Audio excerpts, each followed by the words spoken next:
오늘 교육의 주제는 요청의 힘입니다. 우리가 B&I 활동하면서 1대1 미팅을 요청한다든지 리퍼럴을 요청한다든지 사업에 도움을 요청할 때 많은 요청을 해야 되죠. 그런데 우리는 이 요청에 대해서 조금 민망해하고 쑥스러워합니다.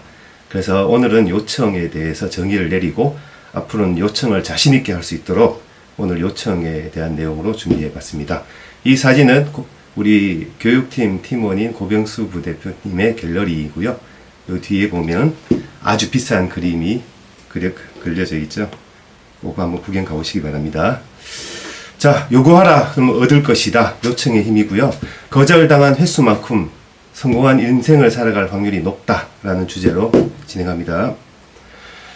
자, 간절하게 바라는 게 요즘 있습니까? 그런데 그거를 혹시 요청하신 적이 있나요? 이게 원하는 거하고 원하는 것을 요청하는 거는 분명히 다른 얘기죠. 원하는 게 있으면 요청을 해야 됩니다. 원한 것을 얘기도 안 했는데 상대가 안다는 건 불가능한 얘기죠.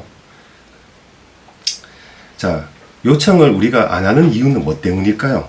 바로 거절에 대한 두려움 때문이죠. 요청하지 않는 경우에 이 거절도 발생하지 않겠죠. 근데 그 거절이라는 게 사실 뭐 별거 있습니까? 거절은 그냥 거절일 뿐입니다. 그리고 그 거절 속에서 오는 마음의 아픔이라든지 이런 부분들은 사실은 내가 그 고통을 가져가는 거지 남이 주는 고통은 절대 아닙니다. 그래서 요청은 거절을 전제로 한다는 생각이 필요한데요. 거절에서 오는 수모는 성공을 위한 투자 비용으로 거절 횟수와 강도는 성공의 크기와 비례합니다. 자, 거절에서 오는 수모는 성공을 위한 투자 비용인데요. 우리가 이 투자 비용도 없이 어떤 사업을 성공할 수 있나요? 자, 요청을 하셔야 됩니다. 금융업계에서 유명하신 분이 있는데요. 토니 고든이라는 분이에요. 그래서 미국의 유명한 보험왕인데 비미국인 최초로 MDRT, 그러니까 연간 수수료 수입이 100만 불이 넘는 테이블러로 회장을 역임을 했는데 미국인이 아닌 사람으로는 처음이라고 해요. 그분이 하신 얘기가 있는데 거절의 수모를 겪어내는 일은 쉬운 일이 아니지만 모든 성공과 미래의 보상은 잠재 고객의 거절을 일상생활로 삼아야 얻어진다. 결국 거절의 수모는 목표 달성을 위해 반드시 치러야 하는 비용이다. 네. 자, 보험왕이 그러니까 하고 싶은 이야기는 내가 다른 특별한 노하우가 있는 게 아니라 많은 요청을 했다라고 하는 거죠. 자, 오늘 재밌는 얘기 또 하나 해드릴게요. 미국의 유명한 그 정치인 중에 벤저민 프랭클린이라고 있는데 이 벤저민 프랭클린이 의원만 가면 싸우는 상대 의원이 있었어요. 맨날 이제 시비만 걸고 맨날 싸우는 거예요. 그래서 저 사람하고 관계를 개선하지 않으면 내가 의정생활 제대로 못하겠다 라고 생각하다가 미국의 유명한 격언 중에 도움 받은 사람보다 도움 준 사람에게 더 많은 도움을 주고 싶어 한다라는 격언이 있어요.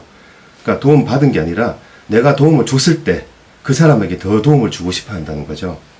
그래서 그 격언을 생각하면서 그 A 의원에게 다가가서 아주 귀한 책이 있었대요. 그 귀한 책을 빌려달라고 요청을 했는데 의외로 쉽게 빌려주더라는 겁니다. 그 책을.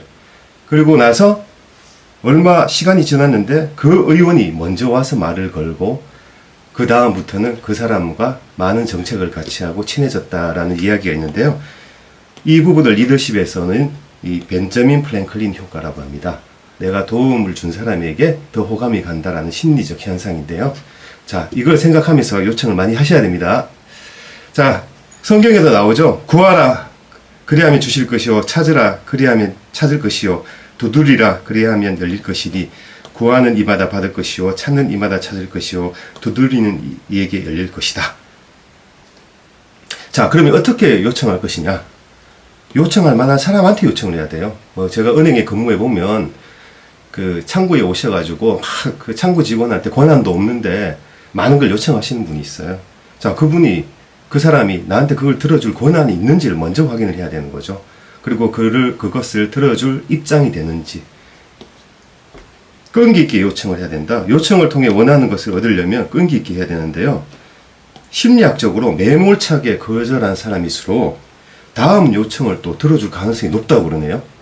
첫 요청을 매정하게 거절하는 사람일수록 다음 요청은 들어줄 가능성이 높대. 왜냐하면 첫 요청을 매정하게 거절한다는 거는 본인의 마음이 약하다는 걸 알기 때문에 다음에 내가 이 요청을 절단시키고 싶은 그런 마음도 있다고 합니다. 그래서 반복적인 요청이 필요하고요.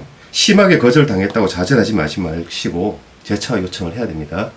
자, 기분 좋게 요청을 해야 되는데 이건 어떤 사례를 들까 하다가 왜 러시아 여행을 가면 공항 내에 악사들이 있는데 한국에서 오는 비행기가 딱 도착을 하게 되면 도라지 타령, 애국가 이런 거 막 틀어줘요.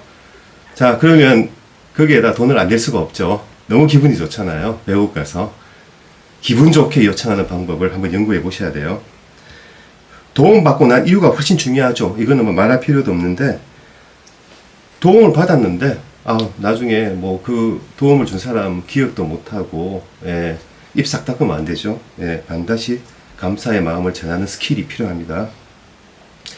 자, 리더십은 요청으로 완성되는데 그 요청의 가장 중요한 아주 유명한 케네디의 연설이 있죠. 국가가 당신을 위해 무엇을 해줄 것인가 생각하는 대신 당신이 국가를 위해 무엇을 할 것인가 생각하라. 요청의 아주 정점이죠. 자, 우리가 염화시중이라는 말이 있어요. 염화시중이 어떤 의미냐면 내가 말하지 않아도 내 마음 알아줘야 되는 거 아닌가? 자, 연애하는 연인들이 굉장히 힘들어하는 부분이죠. 말도 안 했는데 내가 점쟁이도 아니고 그 사람 마음을 어떻게 압니까? 필요하다면 당당하게 요청할 수 있는 리더가 돼야 됩니다. 대표님들, 오늘부터 이 요청에 대한 이론을 확실히 정립하시고 미팅을 하시든지 비즈니스를 하시든지 어떤 리퍼럴을 요청하실 때 요청을 당당하게 하셔가지고 거절의 횟수를 많이 쌓으시면 성공하시는 B&I 생활과 비즈니스가 될 겁니다. 오늘은 여기까지 하겠습니다. 감사합니다.